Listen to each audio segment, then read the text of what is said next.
welcome in, and thank you for joining me for another episode of You Are the One You Seek. Or, you are the one you seek? You are the one you seek. Sorry, I was doing the bit. But for realsies, I appreciate you joining me. I am reading again another chapter from the Jeshua channelings. We've only got a few more episodes here. I want to say this is one of the last 4 readings of this book until it's over. And don't fact check me. I was told there'd be no fact checking with this podcast. I'm just kidding. I'm pretty sure there's 4. I don't have the book open in front of me because I'm lazy. Like, truth be told, I might come across in some ways like I'm really put together and have things in a logical order, but I am so like winging everything, like in life and with work and with everything else. I've just sort of put it together as I went and kind of figured out what was necessary to get through it versus make the absolute best of it. There's been a part of me that's really disconnected from investing myself deeply into this life. And I think it's come from a lot of past life traumas and experiences that I've had a lot more illumination on lately. I've had 3 different past life regression memories presented to me that were pretty illuminating. And so I think that there's a lot for me to let go of still, and a lot of grounding to do into this life and this earth. There's a huge resistance in me to especially the topic of today's chapter, well, really all of the topics of the chapter, which is work, money, and creativity.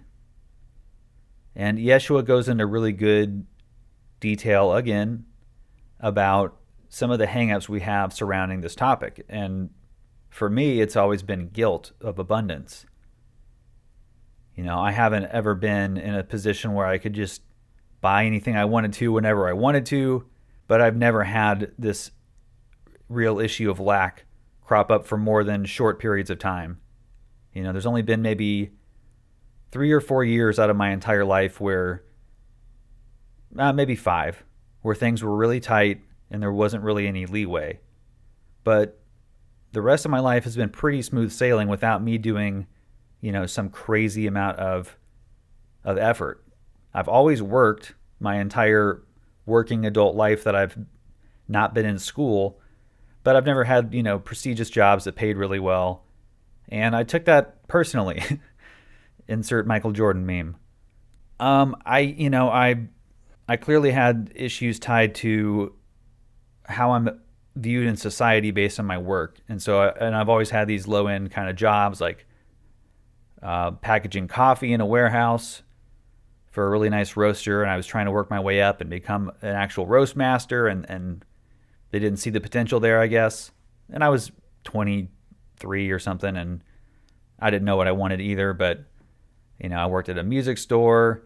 I've worked in the recording industry briefly, and a lot of retail jobs, a lot of grocery store, coffee shop. I've worked in Whole Foods a couple times. A lot of odds and ends jobs, and just sort of never making much money at all, like always being on the poverty line with my income. But there's been money there through family stuff. And there's a part of me that feels really guilty about that. Like, I don't deserve this. There's people in the world suffering. And why do I have access to this? And I really think Jeshua lays out in this chapter, we're not meant to hold on to like all of these emotional attachments that we have to money because of, understandable reasons, right? It's understandable for me as an empath to look at the world around me and see all this suffering, and a lot of it at my own hands because I'm buying into this system, right? I'm paying into things that support these horrible things, which I think most of us would agree, if we could really see blatantly what we were supporting, we would stop. We would boycott. We would decide we don't need all these gadgets and bullshit to make our lives good.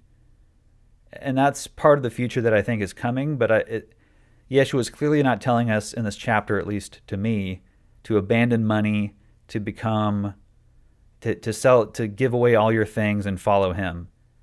It's very different from the biblical Jesus in that it's really about approaching everything, our bodies, money, just life in general, as a neutral thing that we have control over.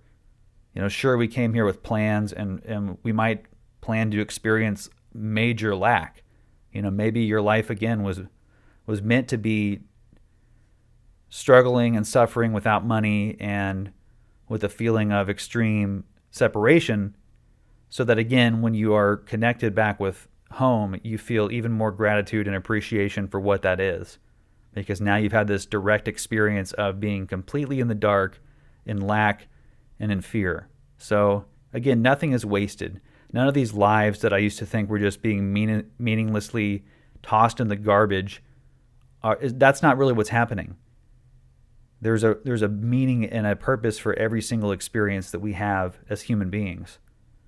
And there's a payoff. It's not just, again, a waste of your energy and time. And suffering doesn't just go into the air and disappear and, well, that was sucky, especially with the atheist perspective I had for a while, that was definitely a difficult pill to swallow, just to accept that suffering is a part of nature and that the universe is cold and like, unconcerned with your life and all these things that I heard all the time in those circles. So anyway, my apologies if you're just here for the reading and you don't care about my particular 2 cents. I do like to give a little context on how the work that I'm reading has affected me and my outlook. So I will share a little more of that on the back end of this reading, but I'm going to go ahead and shut my yapper. So let's go ahead and get to it. Thanks again for listening. I really appreciate it. Work, money, and creativity. The flow of ease and the flow of enough. Dear friends, it is with joy and affection that I am among you today. I know you so well, and it seems to me as if we met each other yesterday. In the realms where I dwell, time is not so important. I recognize you very well, although your manifestation, your physical appearance, is different from the times I knew you. I am Jeshua. I have lived on earth in a human body as Jesus. I have been a human being among people just like you. Nothing human is foreign to me. It is from this experience with human existence that I come to support you with your own development, with your birth into the new era. A new era is on the way. A transformation is going on these days with which all of you feel a strong connection. I want to tell you something else about myself. On earth, I was a human being of flesh and blood, and I had formed a channel with the energy of Christ. The Christ energy was flowing outward through me, and that was my essential contribution to earth at that time. But the Christ energy is not mine alone. It belongs to all of you. All of you are planting a seed, bringing a part of that energy here to earth today, and in that lies your biggest fulfillment. However, this transformation from the old to the new era uproots and shakes up many things. The area of work and money is very much involved in this uprooting, for this is precisely an area in which the old energies are particularly active. You could characterize these as the energies of power and ego. The old energies have been so strongly active within this field that you may find it quite difficult to have a well-balanced attitude towards work and money issues. In your job, in the organization or company you work for, or in the people who are your colleagues, you are confronted with society. Many times you ask yourself, how do I cope with the energies that I have no affinity with and yet are surrounding me every day? In this encounter of the old and the new, you would like to know how to deal with this friction. On the basis of the energy centers in your body, I would like to elucidate this issue a little more. The aura that belongs to each human being contains 7 chakras or energy centers. In the solar plexus, which is the 3rd chakra, near the diaphragm or the stomach, the will is located. It is in this center of personal will that power and ambition are seated. In the era of the old energy, the old-time human being, people have been living to excess from this center. This had to do with an attitude of being keen on winning, of putting one's own interest first, and of fighting at the expense of others. An attitude like this is often born out of fear and a feeling of being lost. It is not my point to pass judgment on these energies. I just want to mention that they are often active from the solar plexus, the third chakra. One chakra higher, we find the center of the heart. The heart connects with your higher origin, with energy spheres you once dwelt in, and from where you bring along ideals that contrast sharply with the energies of power and ego. Now what happens in the present transformation of consciousness is a passing along of the wheel from the solar plexus to the heart. That doesn't mean that the solar plexus should be abandoned or pushed aside altogether. It is not true that you should get rid of the ego. It is more a matter of passing along the steering wheel to another level of being, and in so doing, founding your life on the energy of the heart. All of you are seeking to achieve this in one way or another, either in your personal life or specifically in the field of work and creativity. All of you feel a kinship with the shift toward the energy of the heart. You all sense that you can live your life with much more joy and tranquility that way. With regard to the question of how do I deal with ego-based energies, inside you and around you, the essential step that is asked of you is to connect from the heart with the energies of the solar plexus, the will and the ego, and to guide them in a loving and affectionate way. It is the connection between the heart and the solar plexus, more generally between the higher and lower seated chakras, that provide you with abundance in the field of work, creativity, and money. Now, how do you know whether you are acting from your heart or from fear or ego? I would like to point out two important characteristics of the heart energy, which may help you recognize it in your own daily life. The first characteristic is the absence of struggle and the presence of ease and simplicity. I will call it the flow of ease. You are used to struggling and fighting for things you want. Especially in the area of work, there is a lot of competition and ego battle.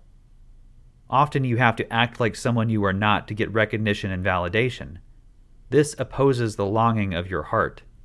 The heart longs for a much more natural kind of presence. The heart energy does not exert pressure and is very smooth and gentle by nature. The heart energy speaks to you through the intuition. The heart gives gentle pushes and suggestions and will never tell you something that is emotionally charged with fear or pressure. In your daily life, you can clearly notice whether things are going smoothly and finding their natural way, or whether you repeatedly encounter resistance to something you are trying to achieve. If the latter is the case, it means you are not, or not completely, in alignment with your heart energy.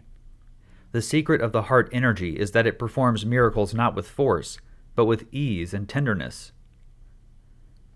Daring to trust your intuition is the most important way to get aligned with the energy flow of the heart, which I call the flow of ease. Acting on your intuition in the context of work and creativity, even if this goes against the culture of your work environment, will create unexpected possibilities and opportunities for you. It will bring you closer to your own divine self and empower you on the heart level, and it will by itself attract to you places and people who fulfill your heartfelt desires. When you experience problems at work, when you feel that you are not at the right place in your particular work environment, spend some quiet time alone. Find a moment of stillness in which you can let go of all the thoughts and ideas that you have absorbed from your social environment, and all the fears and worries that go with it. Try to look at these thoughts and emotions from a deep and quiet spot at the center of your heart. See them for what they are. They are clouds hovering in front of the sun, but they are not you. Go to that core of sunshine in your heart and ask yourself what is wise for you to do right now.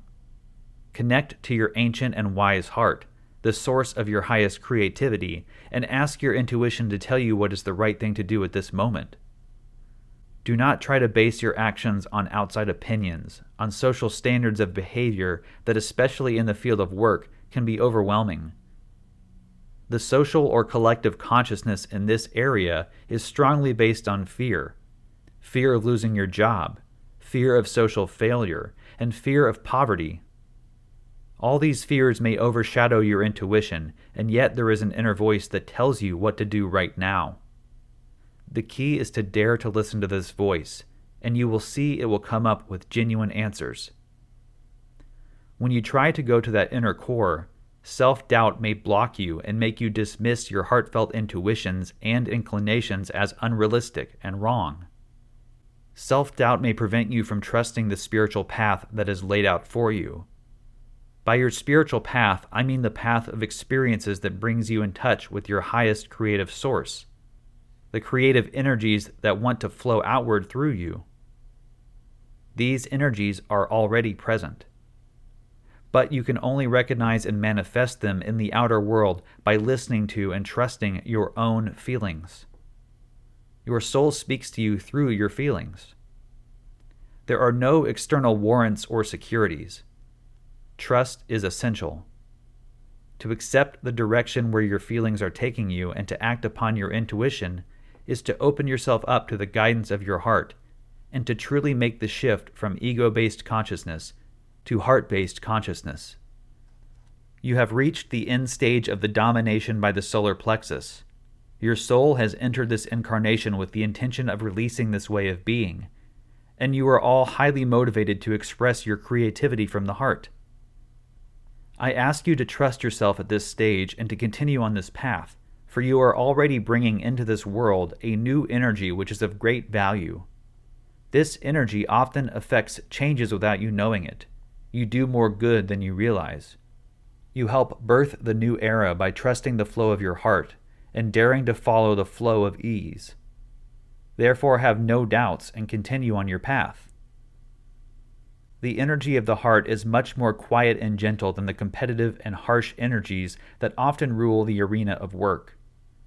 For that reason, it takes courage and strength to stay centered in the heart when you are surrounded by these ego-based energies.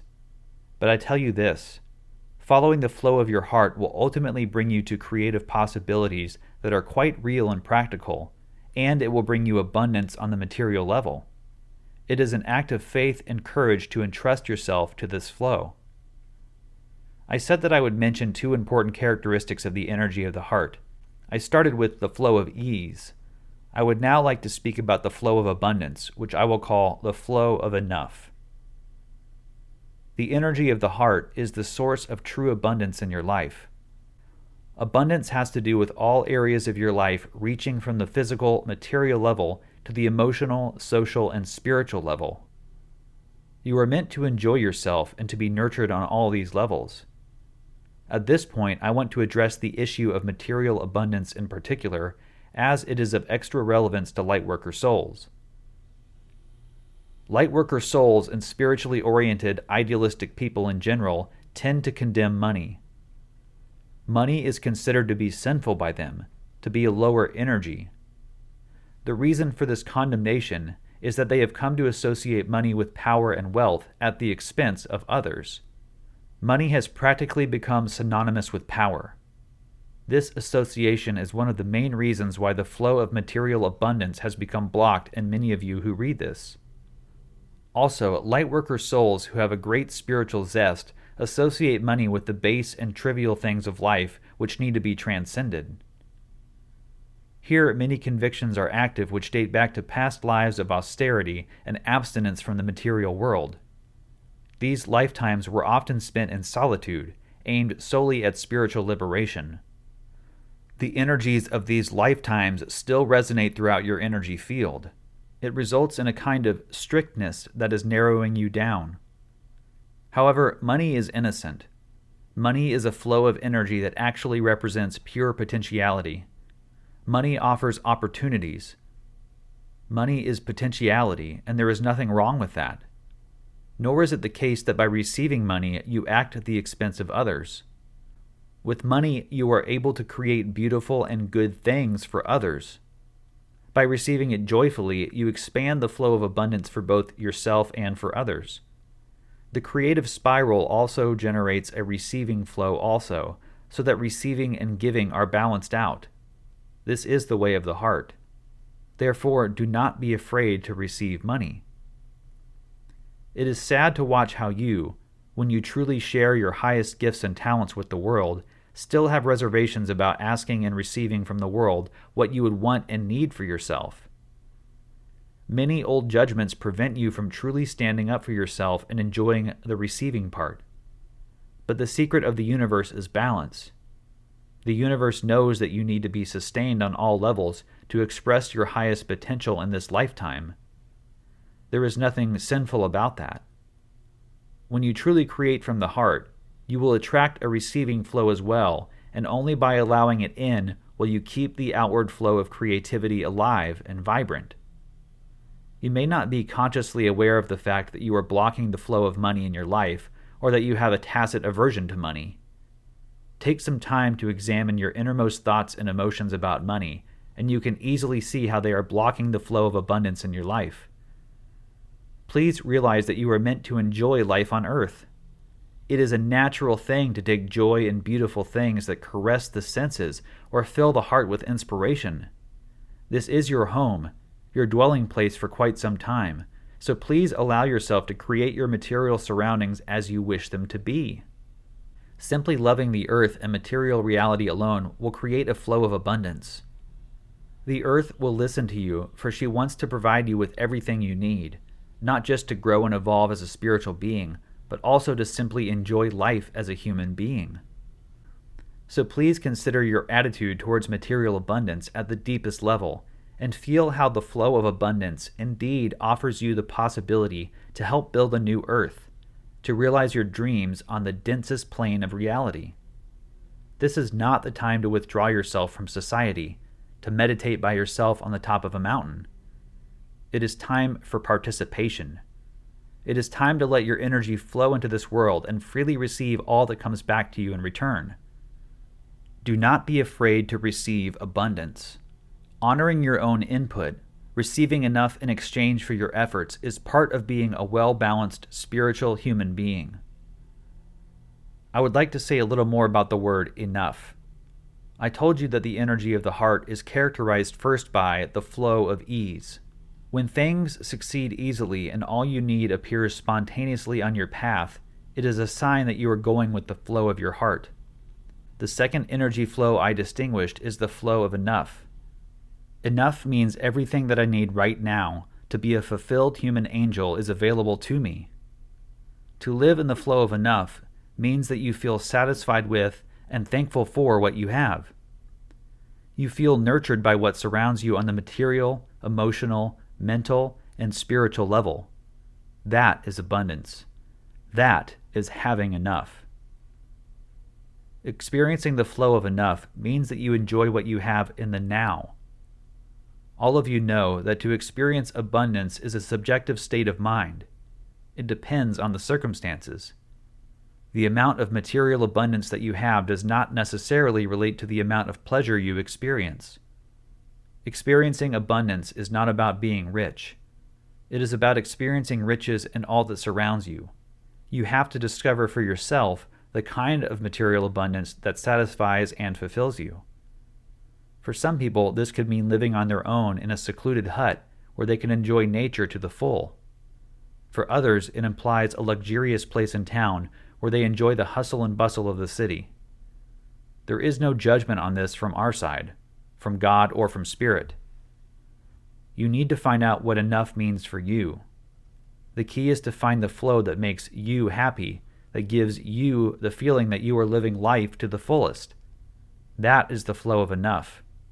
You can recognize it not by the amount of material goods you possess, but by the sense of joy and fulfillment you have in your everyday life. Enough is a feeling, not a thing. You can be out of tune with this flow in two ways. You can want more than enough, or you can want less than enough. If you want more than enough, you crave material wealth that you do not really need or are capable of truly enjoying. Too many possessions make life complicated and actually take away some of your joy. Joy thrives on a good and simple life.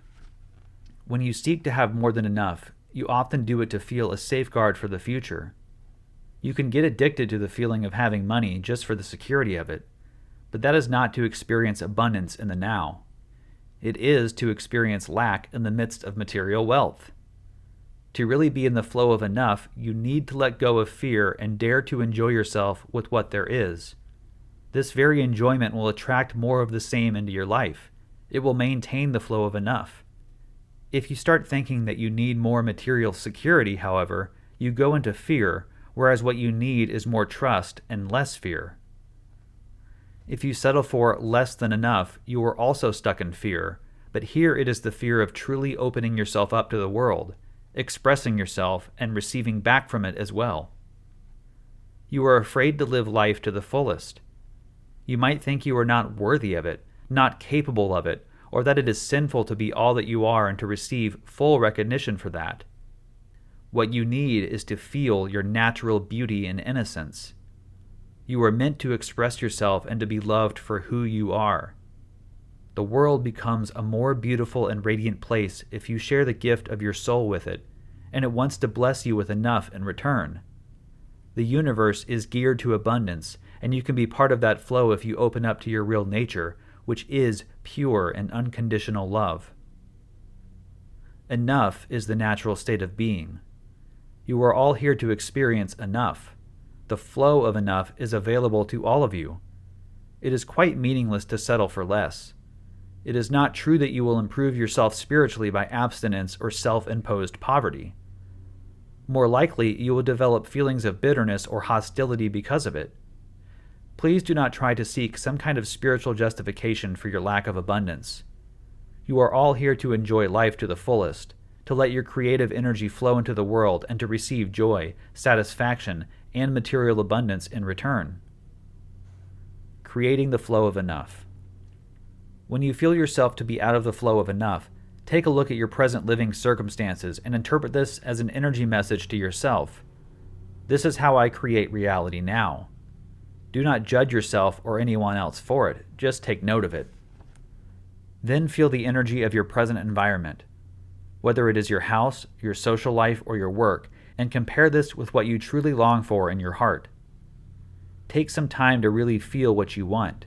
Do not merely content yourself with a vague sense of dissatisfaction or unrest, but clearly define to yourself what you want in your life. In doing this, you become aware of lack, of that which is not there. Take note of the pain in you because of this, but do not dwell on the sense of lack or dissatisfaction. This is not an exercise to make you feel bad.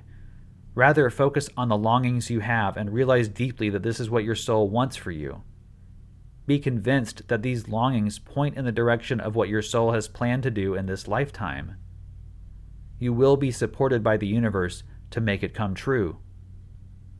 Your focused, silent, and open awareness of these heartfelt desires is enough to make the changes happen. Realizing who you are is the biggest magnet to change in your everyday life. It is not necessary or even useful to push for change on the material level. The key is to feel deeply, but not emotionally, what you are longing for and then to leave it in the hands of your heart. Just release and trust. Things will start to change in your life. Perhaps you will first start looking more closely at some of your deeply ingrained habits in the area of thinking, feeling, and reacting to people. Then relationships or jobs that do not serve your true goals may break apart and fall away. You can trust that you will get into a flow that will slowly but certainly bring you to your goal. Pay attention to the things that happen in your life. The things people say or do to you often contain an underlying message that tells you where you stand in relation to your goal. All that you need on the physical level to realize your heartfelt desires will appear in your life in an effortless way, out of the blue. It will enter your life with ease and elegance. It may seem miraculous and at the same time feel perfectly appropriate. It is not your grasping, trying, pushing, and forcing that will get it to you, but your silent awareness of your truest needs, your honesty to face up to them, and your courage to trust and let go. Honoring the longings of your heart with such focus and surrender will bring the reality of enough to you. End of chapter.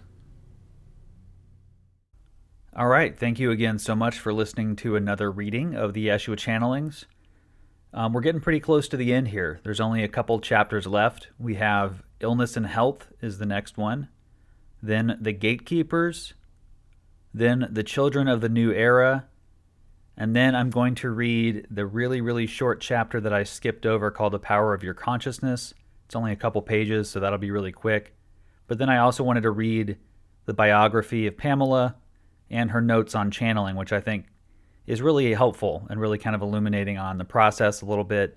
So just a handful of episodes left with the Jeshua channelings, and then I'm still planning on working on having a couple guests on, including Pauline Edward, who wrote a book recently that I was privileged enough to write the foreword for.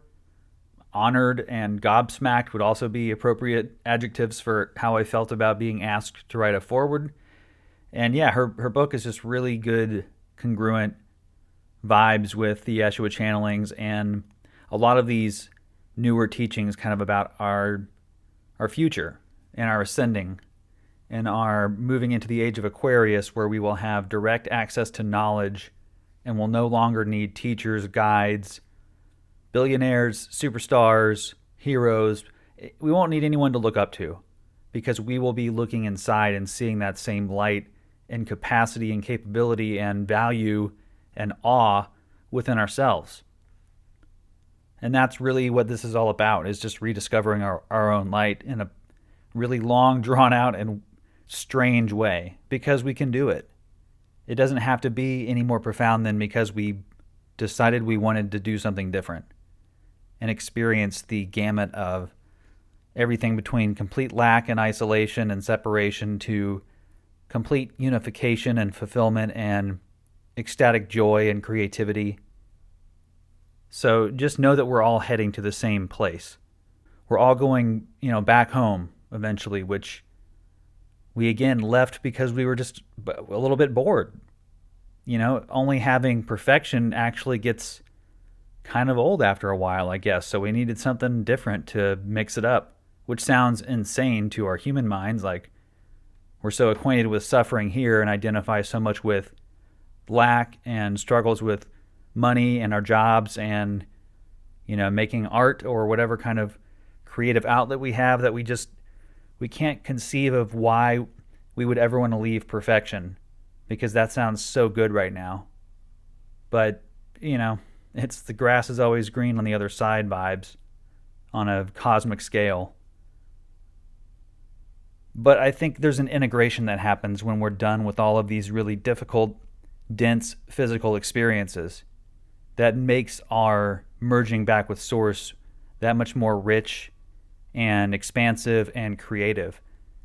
So I don't feel like we're ever going to feel like we got, screwed out of something in our quest for experience. I think everything we want to experience is going to be available to us. So try and just hold that hope. If you're in a dark place right now, or if you're struggling with, some of the stuff we've been talking about recently or something completely different, then just know that this isn't permanent. This is part of your experience, but you have the power over it as well. You don't have to give in to the dark experience and say, this is my reality, and because I've chosen this, I have to wallow in it.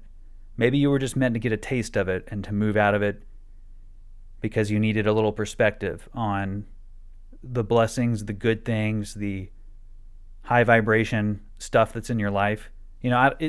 It varies by person. This is an individual and yet unified journey. It's a paradox. So trying to talk about it is really difficult because as a human, I can only understand so much of it. I can only grasp these little fragments of knowledge and remembrance of who I am and what we're doing here.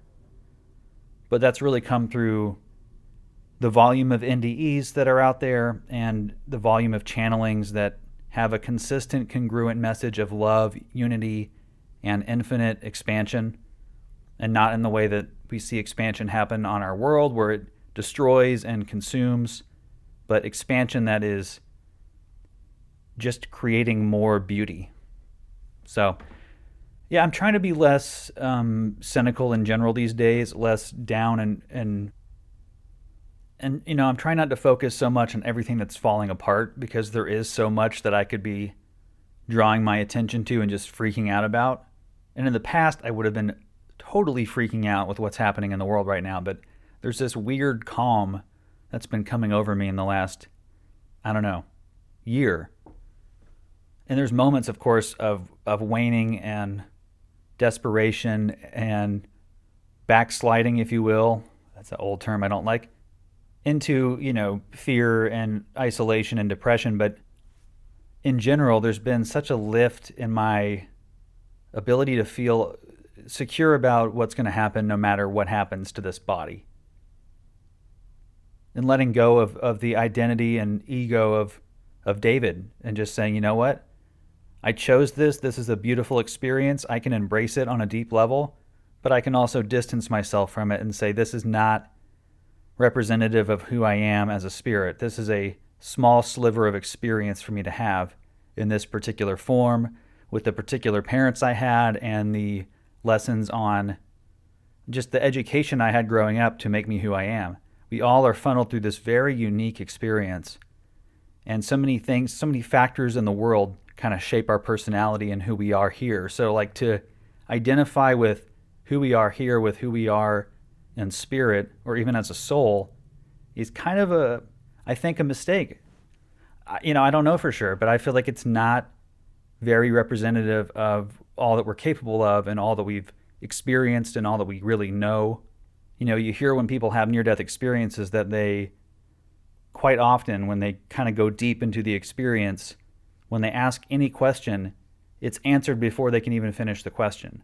And then they realize every question they ever had as a human has also been answered simultaneously.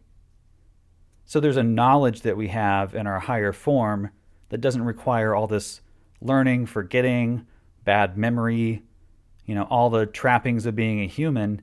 We just know everything. So it makes sense why we choose these experiences that don't make sense, because there we know a lot more about why they're beneficial. They obviously have some kind of payoff that makes a lot more sense than just, well, you lived and you died and wasn't that fun. Like, I do believe we're expanding our consciousness and our experiences that help us create in new and more incredible ways just based on having these dense, weird experiences. Again, I can't prove that, and I'm kind of talking in circles, but hopefully that makes some kind of sense. And I hope that if you're listening to this, then you find just even a sliver of good messaging, of hope, of self-empowerment, because that's ultimately what I'm here for, is to point you to yourself, to point me to myself. This podcast in a way is a self-help journal and a bit of a cry for help, knowing already what the answer is, but just needing to put it out there and say, this is what I believe now about the world, and I feel like there's a potential it resonates with someone else. But if not, then, hey, I'm putting myself out there in an honest and authentic way, and there's a huge value in that for me, just to be able to do that and be an open, honest, raw person and not have to hide myself. And putting it out there in a public way is kind of liberating for me. It gives me a sense of, I'm speaking my truth, my experience. I try to be as honest as I can about all the bumps and bruises without oversharing too. It's not really a podcast. It's meant to be a complete diary. So I realize that I'm not here to just totally spill my guts, but I'm a pretty open book person. Like, if you've ever met me in real life, you know that I tend to be the guy who just says what I'm feeling and thinking and wears my heart on my sleeve and accepts that that's not going to be for everybody. And it's going to be a little more polarizing with people. They're not going to necessarily find me like, oh, he's an easy guy to be around, because people realize that I'm going to want to talk about more deep heart level stuff. And sometimes that's a detrimental thing, where I need to keep things light and just kind of be in the moment. I tend to drag things into my deeper thoughts, and that does sometimes catch people off guard in the wrong way. So I've had to learn how to read the room as well, and not be like, everyone's casually just having a good time, and I'm like, so did you hear about the oil spill off the coast, of Belize or something random? And that, again, used to be like, I used to be such a downer about everything. David Downer was a pretty appropriate nickname that I don't think people would say to my face, but probably were thinking. Well, my wife would say it to my face. She just called me Debbie Downer. I'm like, just call me David Downer. I tend to be just like that skit, if you've ever seen Debbie Downer on SNL with Rachel Dratch, taking every moment that is going, maybe it's awkward, cordial chit-chat, small talk, but she always interjects, "Did you hear that they can't find a vaccine for this new version of polio?" And it's like a close up of her face making a weird, disconcerted frown kind of thing. That has been me in the past because I'm like, why are we wasting time talking about petty BS when there's like real problems in the world we should be putting our attention into solving? But, again, time and place. I've learned a lot about that. So what does that have to do with work, money, and creativity, you say? Not very much. This is just me riffing with what's on my mind, This is just me riffing with what's on my mind and, what's on my heart. So thank you for bearing with me. I don't really want to say too much about this chapter because, there's a lot of experiences I've had with money and work and creativity that I could go into for an extended period of time. I don't really want to get into all of the different perspectives I have on this. I just think, again, Jeshua is making a pretty clear point about what is the ideal way to approach these things, and especially the idea of this flow of ease and this, and the flow of enough.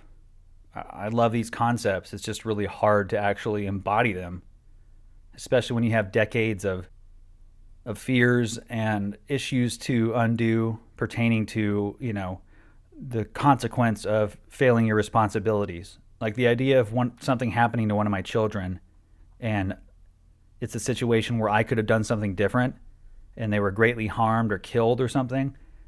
I would have a hard enough time living with myself. But then there's the added fear of, would I be, tried for it and put in jail or something? I really, really don't want to go to prison.